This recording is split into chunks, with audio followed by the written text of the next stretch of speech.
ปรางปีเนี่ยมีគ្នាដែរតាបងប្អូនមើលនេះនេះខ្ញុំជាមួយកងោក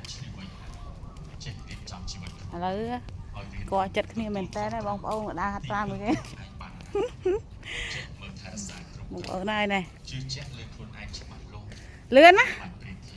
លឿនតិចលឿនដើរតន់ណារត់អត់តមុន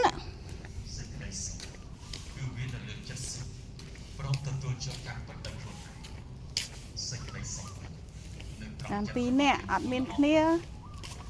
តាមពីរនាក់កងោក